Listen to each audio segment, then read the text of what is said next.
నమస్తే, welcome to BRK news. నేను ఝాన్సీ. ఇవాళ మనతో పాటు ఉన్నారు certified financial planner doctor Anil Kumar Bakshu గారు. సో మరి సార్ని అడిగి షేర్స్లో కొన్నప్పుడు ఎలా ఉంటుంది, ఎవరు లాభపడతారు అనే అంశానికి సంబంధించి క్లియర్గా సార్ని అడిగి తెలుసుకుందాం. నమస్కారం సార్. నమస్తే అండి. సార్, ఇప్పుడు మనకి స్టాక్ మార్కెట్లో షేర్స్ కొంటూ ఉంటారు సార్. అది 10 రూపీస్ కానీ 20 రూపీస్ కానీ అలా కొంటూ ఉంటారు. మరి అలా కొన్నప్పుడు మరి కొన్న వాళ్ళు లాభపడతారా, అమ్మిన వాళ్ళు లాభపడతారా, లేదా ఆ కంపెనీ ఏదైతే ఉందో వాళ్ళు వర్క్ చేస్తున్నారో ఆ కంపెనీ లాభపడుతుందా సార్? మా కోసం క్లియర్గా చెప్పండి. ఇది క్వైట్ అంటే చాలామంది ఎవరికైతే స్టాక్ మార్కెట్ పైన అవగాహన లేని వాళ్ళకి చాలామంది అడిగే క్వశ్చన్ అనమాట. సో ఇవాళ బేసిక్ క్వశ్చన్ని మనం క్లియర్ చేద్దాము. ఫస్ట్ ఏంటంటే ఐపీఓ ద్వారా కంపెనీ అమ్మేస్తుంది. సో ఐపీఓ డబ్బులు మాత్రం కంపెనీకి వెళ్తాయి, ఆర్ కంపెనీలో ఎగ్జిస్టింగ్ ఇన్వెస్టర్స్కి వెళ్తాయి. ఓకే, ఐపీఓ ద్వారా రేజ్ చేసిన డబ్బులు, అందుకే అది ప్రైమరీ స్టాక్ సేల్ అనమాట. ప్రైమరీగా మార్కెట్కి రావడాన్ని ఇనిషియల్ పబ్లిక్ ఆఫరింగ్ అంట. సో ఆ డబ్బులు ఎన్ని కోట్లైనా సరే, అది 1000 కోట్లు 2000 కోట్లు, ఎగ్జాంపుల్ హెచ్డిబి వచ్చింది, మన 12,500 కోట్లు వర్త్ ఆఫ్ ఐపీఓకి వచ్చిందనమాట. సో హ్యుండై వచ్చింది ఒక 6 months బ్యాక్ 20,000 కోట్లతో ఆఫర్ వచ్చింది. సో కంపెనీ సైజుని బట్టి వాళ్ళ అవసరాలను బట్టి అన్ని షేర్లతో ఐపీఓకి వచ్చి అమ్మేస్తూ ఉంటాయి. అది కంపెనీకి వెళ్తుంది. దాని తర్వాత ఎవరికైతే ఈ షేర్స్ అలాట్ అయ్యాయో, ఎవరి దగ్గర అయితే ఆ కంపెనీ యొక్క షేర్స్ ఆర్ ఈక్విటీస్ ఉన్నాయో, వాళ్ళు ఎప్పుడైనా వాళ్ళ అవసరాలకు కానీ వాళ్ళ లాభానికి కానీ, కొన్నిసార్లు ఏంటంటే అవసరమే ఉండకపోయినా వాళ్ళు 100 రూపాయలకు కొన్నారు, మార్కెట్లో ఇప్పుడు దాని వాల్యూ 120 130 దగ్గర ట్రేడ్ అవుతుంది, అంటే డిమాండ్ ఉంది ఉన్నప్పుడు ఈ 30 రూపాయల లాభాన్ని క్యాప్చర్ చేసుకోవడానికి అమ్మేసి ఇంకొక ఆపర్చునిటీ, ఇంకొక కంపెనీలో పెట్టడం, ఇంకొక ఆపర్చునిటీ కోసం వెతుక్కోవచ్చు. సో ఇలా కొద్దిమంది లాంగ్ టర్మ్ కోసం ఉంటారు, కొద్దిమంది ఓన్లీ షార్ట్ టర్మ్ ప్రాఫిట్ కోసం కూడా ఉంటారు. ఎవరి దగ్గర అయినా ఇప్పుడు అల్టిమేట్లీ మనం వెళ్ళి కొనాలంటే సెకండరీ మార్కెట్ అంటాము. సెన్సెక్సే కానీ నిఫ్టీ కానీ, రెండు కూడా స్టాక్ ఎక్స్చేంజ్ అంటే ఎన్ఎస్సి బిఎస్సి స్టాక్ ఎక్స్చేంజెస్ ఉన్నాయి. ఈ రెండిట్లలో కూడా మనం కొనడానికి వెళ్ళినప్పుడు, లిస్టెడ్ అయిన స్టాక్ని కొనడానికి వెళ్తే మనం పే చేస్తుంది ఎవరికంటే, ఇప్పుడు ఎగ్జిస్టింగ్ ఎవరైతే ఉన్నారో ఓనర్, అంటే ఎగ్జిస్టింగ్ ఈక్విటీ ఓనర్ ఉన్నారు, నాట్ కంపెనీతో సంబంధం లేదు. ఒక్కసారి సెకండరీ మార్కెట్కి వచ్చాక మనం కొనే షేర్లు చేతిలో మారుతున్నాయి కదా, ఇది ఓన్లీ ఎగ్జిస్టింగ్ ఇన్వెస్టర్ నుంచి కొత్తగా మనం ఎంటర్ అవుతున్నాం కాబట్టి మనకు వస్తున్నాయి అన్నమాట.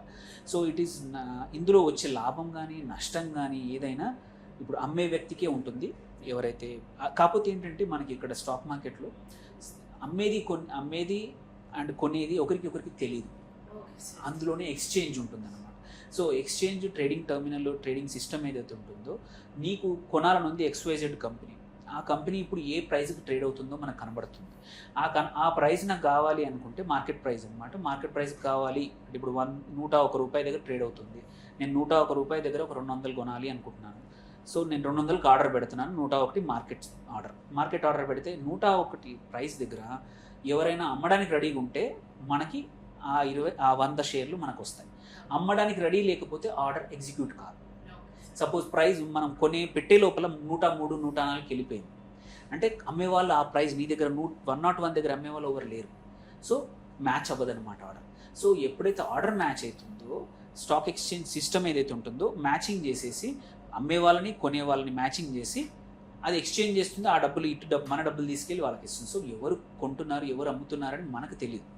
యాజ్ ఏ ఇండివిజువల్ బయ్యర్కి తెలియదు సెల్లర్కి తెలియదు బయ్యర్ ఎవరో.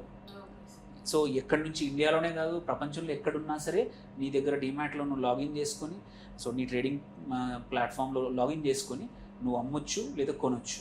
కాకపోతే ఏంటంటే ఈ స్టాక్ ఎక్స్చేంజెస్ ఈ సిస్టమ్ని ఆఫర్ చేస్తాయి ఏంటంటే, ఒకటి మనకు అవతల మంచి తెలియదు కాబట్టి వాడు డబ్బులు ఇస్తాడో లేదో తెలియదు, అది స్టాక్ ఎక్స్చేంజ్ మనకు గ్యారంటీ ఇస్తుంది. ఎందుకంటే వాళ్ళ దగ్గరికి తీసుకొని ఉంటుంది. మనము కొనేప్పుడు మనం యాజ్ ఎ బయ్యర్ కూడా వాళ్ళు నిజంగానే మనకి ఈక్విటీ స్టాక్స్ ఇస్తారో లేదో కూడా తెలియదు కదా, మనం ఫేస్ టు ఫేస్ లేము.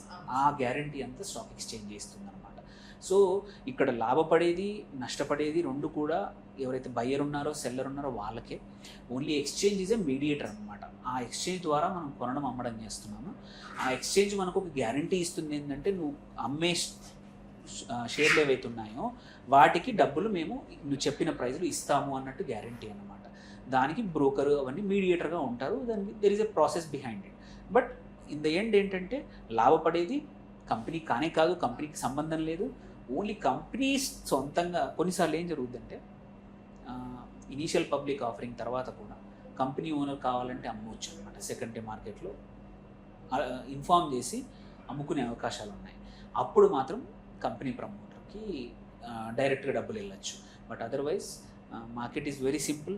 It is nothing to do. అంటే కొనడం అమ్మడం అనేది వ్యక్తుల మధ్య మారుతూ ఉంటుంది. ఇదే అడ్వాంటేజ్ ఏంటంటే స్టాక్ మార్కెట్లో ఎటువంటి మిస్ప్రైజింగ్ అవ్వదు. ఇప్పుడు ఎగ్జాంపుల్ రియల్ ఎస్టేట్ చూసుకున్నాము, మనం కొనేటప్పుడు ఒక ప్రైస్ ఉంటుంది, అన్ని 100 చెప్తారు అమ్మేటప్పుడు. బికాజ్ ఇక్కడ ఎదురుగా కొనడం అమ్మడం జరుగుతుంది. There is a transparent price discovery అనేది యాక్యురేట్ జరగకపోవచ్చు.